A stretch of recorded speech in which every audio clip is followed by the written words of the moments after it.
સમાચારમાં આગળ વાત કરીએ। સુઈ ગામના ગોલપ ગામના વિદ્યાર્થી સાથે છેતરપિંડી આચરવામાં આવી છે। 6.50 લાખની છેતરપિંડી આચરવામાં આવી છે। વડગામના ગિરીશ પટેલ નામના આરોપીએ છેતરપિંડી કરી છે।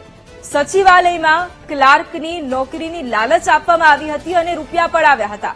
4 વર્ષ પહેલા વિપુલ નામનો વિદ્યાર્થી ગિરીશના સંપર્કમાં આવ્યો હતો। નોકરી ન મળતા વિદ્યાર્થીએ નાણાં પરત માંગ્યા હતા।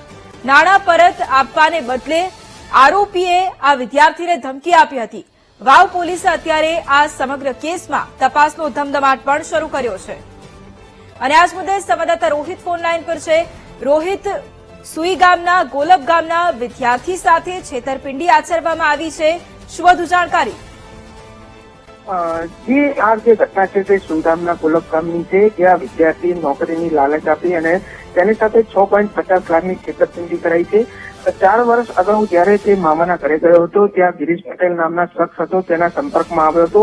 વારંવાર તેને જે ગિરીશ પટેલ હતો તેને ફોન પર મિત્રતા કેળવી હતી અને જે બાદ આને સચિવાલયમાં ક્લાર્ક ની નોકરી આપવા માટેની તેને જણાવ્યું હતું અને તે દરમિયાન અગાઉ અલગ અલગ રીતે તેની પાસેથી પૈસા મંગાવ્યા હતા અને તે રીતે જ તેની પાસેથી અત્યાર સુધી 6.50 લાખ રૂપિયા જેટલા લઈ લીધા હતા। એટલે કહી શકાય કે આ સમગ્ર ઘટનાને લઈ હાલમાં તો વાવ પોલીસ મથકે ફરિયાદ નોંધાવી છે અને આ જે ગિરીશ પટેલ છે તેની સામે કડક કાર્યવાહીની માંગ કરી છે। જી બિલકુલ રોહિત, આભાર તમામ જાણકારી માટે।